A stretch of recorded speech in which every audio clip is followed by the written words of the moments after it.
but you only have two players playing, or three guys or four guys in rotation. For once, you was like 6 to 7 deep. Now you only got like 3 to 4 players in rotation. And now you got players that don't that you didn't see in the vision to be playing just yet because they're still in development. They have to play. You're talking about I can't think of I think his last name is Strong and a few other guys that you had to bring in because your key guys either they didn't want to play or they was too hurt to play. Even with that being the situation, you're still leading in so many games in the fourth quarter without what we would say, quote unquote, pass rush. That shows me his defense works. All right, a person like, well, if your defense works, you wouldn't be trying to do a prevent, you would manage the clock. Now, that is something totally, entirely different. If if people want to talk about managing the clock is, of course, you could say about timeouts, but that's something totally, entirely different. Like, if you call them timeouts, if you're not, people say he's mismanaging his timeouts and everything. That's not based upon us. I mean that's not based upon what's seen. That's based upon what's unseen. And what I mean by that is a lot of situations happen within a situation. So like the other team is on third and inches, right? And your package that you're going to put on the field is I'm gonna say a prevent, but it's a system that I mean it's a set that's basically for uh, short yardage, right? And if the best guys that you have that will do perform that can't go on the field, what do? You got to call a timeout, right? Or people say like, well, we're not talking about that. We're talking about managing the clock. If you want to manage the clock, you run the ball. How can you run the ball when your players is not healthy? Or the guys that you have in position to do it, they don't want to do it. It's not working. The fan is so much to say. That's like when you say we come to wins and losses. It's so much to be said about it. And then they said that's what you hired a head coach for.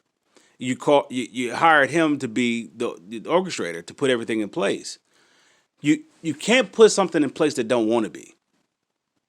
So you can't make a circle into a square until you start doing some shaving. You know what I mean? Or you can't put a square into a circle until you do some shaving, however you want to do it. So this is what he did. I mean, not Patricia, but this is what Quinn did. He saw his vision and he saw how his coach is going to implement his vision. So he's going to help out his coach. I'm going to get him these people say like he's getting the pieces for Patricia. No, that's his vision.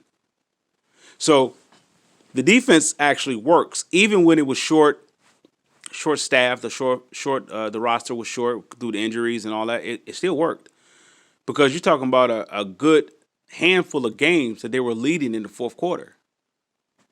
That could be the reason why they blown the fourth quarter could be a missed tackle. It could be, much people would say that's a mismanagement of the clock and this.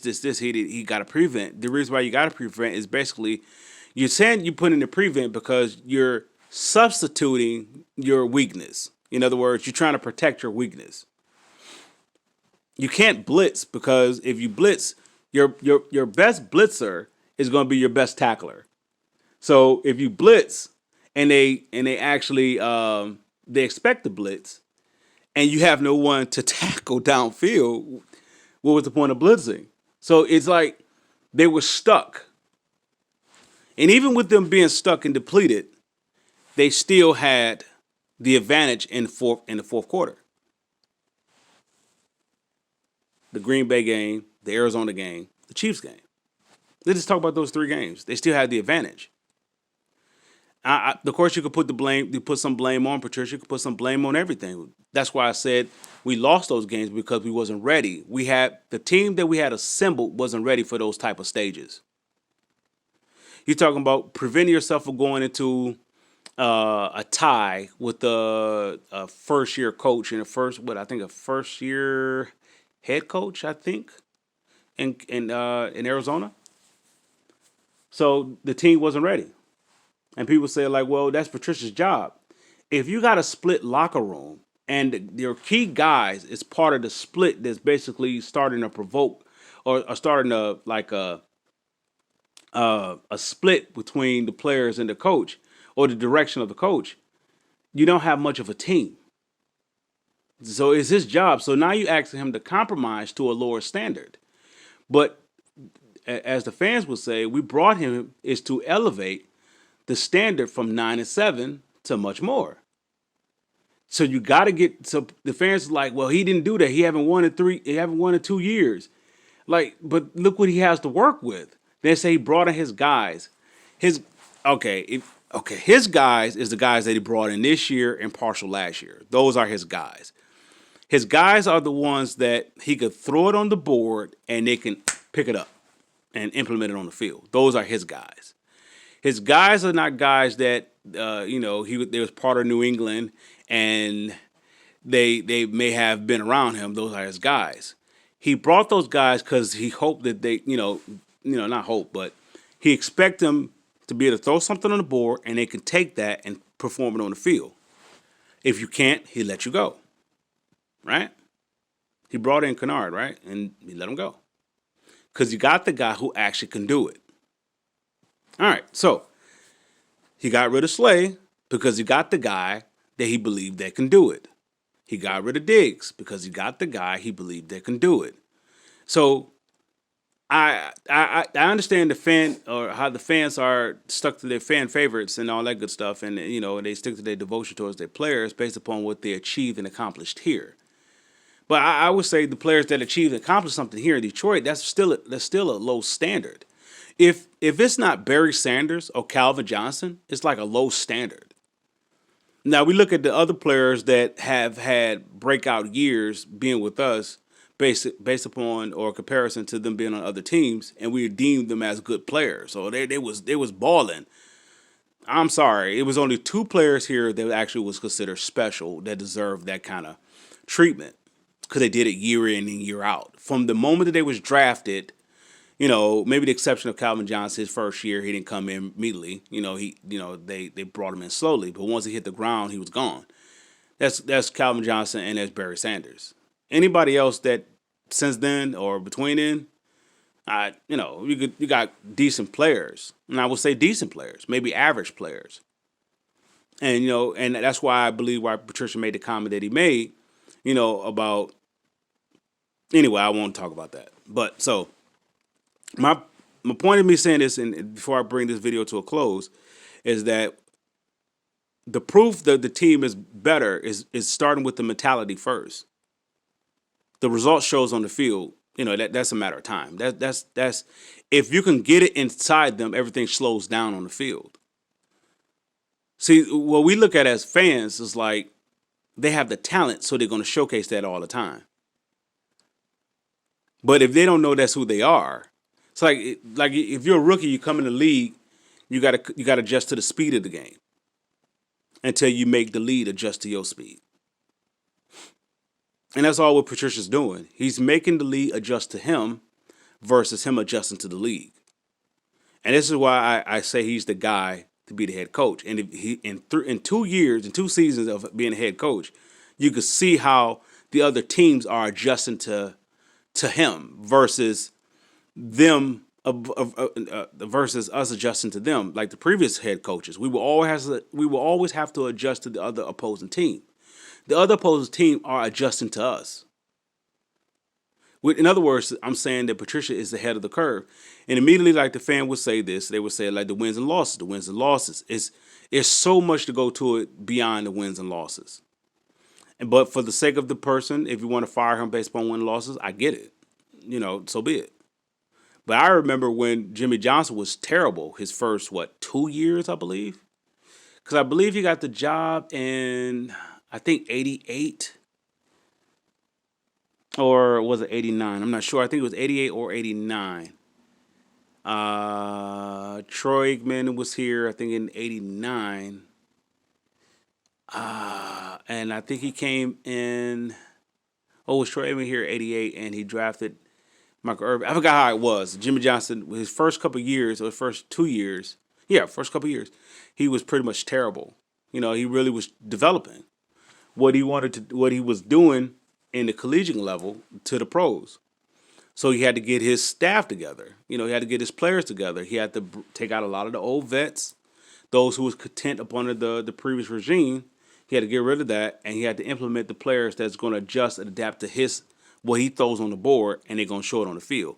His Patricia mentality is very aggressive, and it's very it's shifty.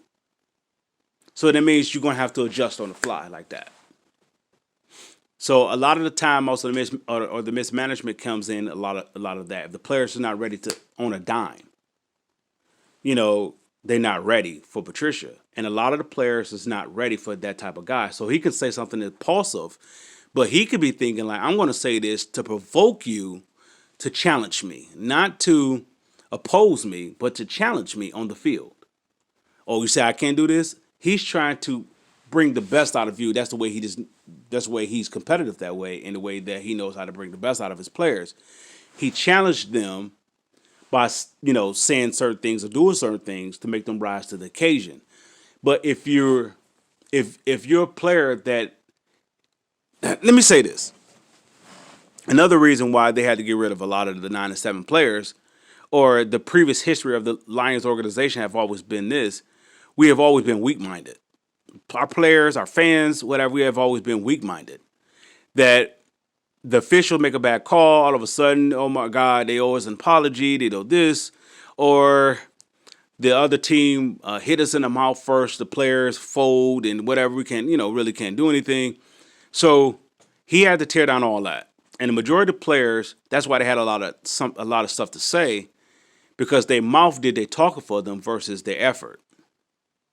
And all the players that didn't, their effort, don't get me wrong. If you're an athlete, you playing in the league, you have effort. I'm not talking about that type of effort. I'm talking about push come to shove, no matter what you say or do to me, you can't move me. Look at it. I'm going to take this. I used the example in the last video, and I'm going to use it again for this one. Trey Flowers, the Green Bay game. He got 2 penalties, or two miscues of penalties. Basically the same call twice. That cost him, we would say, cost him the game. And how did he respond? You're not going to get in my head. He didn't say, those words wasn't said. What he said was, I'm just going to get back to work. He said, well, on one play, I did this. On the second play, I adjusted, and I did it this way. I'm not going to blame them. I'm just, hey, they called it. It's what it is. You're not going to get in my head. And after that game, he did what? He started getting sacks. You're not going to get in my head. See, the typical Lion player, you can get in their head and they crumble. This is why the opposing team, even if the Lions were winning in the game, they was like, well, we're going to win this game because the Lions going to implode or self-implode. They're going to find a way to lose, give us a game. Or the opposing team is saying, we would not lose to the Lions. Even if they're in a slump throughout the season, when we play the Lions, we would not lose to them, and it would be their breakout game, and they rejuvenate their season. So, with that being said, what Patricia is establishing is a culture shock, because he's developing a mentality, and it starts there. Put it on once it's inside the head or inside the mind, everything gonna slow down on the field, because you would have done everything. Because everything, you could see it in your head. The Lions, the players now that was up under the previous regime and this regime, they're like swimming in deep water, because it's so much that Patricia's throwing them what you can see, and the players can't see it because they haven't been taught that way to see it. Their ceiling is 9-7. If your ceiling is 9-7, you're not gonna know too much. If your ceiling is Super Bowl, you have seen a lot of stuff. This is not 1 year Super Bowl. This is like every year you basically in contention to go to the Super Bowl. So every year you have seen so much. So when it comes to practice, the coach can throw so many different scenarios, so many different things. But if your players is adjusted to 9-7, they haven't seen that much. Particularly of themselves. They haven't seen no growth. They haven't seen beyond themselves. So they can. I mean, it's either you're going to sink or you swim. And I think the first wave that they had to do was get rid of. They got rid of a lot of the staff. That was a part of that. They got rid of the players. That was a part of that. Even if they was at key positions, they supposed to be the guys that's going to take you to the promised land, but they all about themselves. You gotta let it go. So you bring in guys this year who have seen multiple situations. Let's take for example, let's go to an anchor of Jelani Tavai. When they got him here in the second round, I'm not going to say this because there's probably no proof. I said this on a video. Somebody had did a live draft party, and I said on the video, I said, Jelani Tavai is going to be a beast. I had no proof that he was going to be a beast. The only thing that I had going for me was that I looked at Quinn and I looked at Patricia, like how their psyche is. And I said, based upon how they are, they're going to draft a guy that's like them, that is going to have IQ, that's going to have instincts, but that's going to have like a tenacity of a skill that is like, I don't want to say that's manipulative, but it's like you don't see it coming. And when I saw Johnny Tavai, I got no film, I got no studying, I got nothing on him. When they draft him, I would think I was looking at, and I'm going to give this a quick shout out to Dosa Dion. I was looking at his live draft coverage, and I typed in there, this before I guess his old channel, before whatever happened to it. And I put on there, and I reminded him about it. He said, sorry that he didn't remember about it because it whatever, he no longer has it. So, but anyway, I said that he's going to be a beast. And of course, a lot of people could say that in the aftermath, and they have really no legitimate proof that their statement was dead on. But I go by the psyche of those who's doing the drafting, or those who are doing the selections and everything. So I looked at Quinn and I looked at Patricia. Their makeup is like a certain type of guy. Look at the guys that they brought in this year. You got Harmon, Shelton, Collins, and I'm gonna go with those three. And if I were to add Trey Flowers and Amendola, so you got that. Look at the makeup of those players. You're not gonna get in their head. Now, somebody made a comment about Jamie Collins that he'd go rogue, he does his own thing. Lawrence Taylor did. People had no problem with that. If it works, then you are considered a genius, right? If it doesn't work, that's when you get laughed at. So some players are just that good that they can go rogue. And I get it where you want to play them within a system. I get it. Even Parcells had a problem with Lawrence Taylor doing that. He had a problem with that because it wasn't something based upon he can control. Lawrence Taylor's game was based upon you can't control me. I'm going to demonstrate my behavior to the opposing team. You can't control that. That's the same thing with Jamie Collins. Jamie Collins is saying, like, I am just that good. The opposing team can't stop me. And I'm going to prove it. So, anyway, the player, that's what people was making a comment about why he went up going to Cleveland. And he proved when he goes to another team, he didn't do anything. But when he went back to New England, he did what? Showed out. So anyway, I say all that to say, Jelani Tavai was the anchor, and they got him in the second round. And if he's an anchor, you're going to have to compliment that anchor, and you brought in Jamie Collins. Now, you drafted a couple years ago, maybe 3 years ago. I don't know, it could be more than that. You drafted Gerard or Jared Davis. And no matter where you draft him, it don't matter, you drafted him. It's up to him if he's going to come into the mantle of Jamie Collins. And what I mean by that, Jamie Collins is your template. He is your standard of work effort and ethnics. He is your standard. He's going to bring in what he was developed, how he was developed in New England.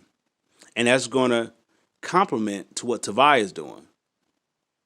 So this is why I'll say that to say this. This is why the team is going to be a whole lot better in year two, because the coach doesn't have to say a lot of stuff. he got players that actually can show it on the field. See, Patricia had to do a lot of teaching. And you tearing down a 9-7 concept, a ceiling that you haven't seen anything.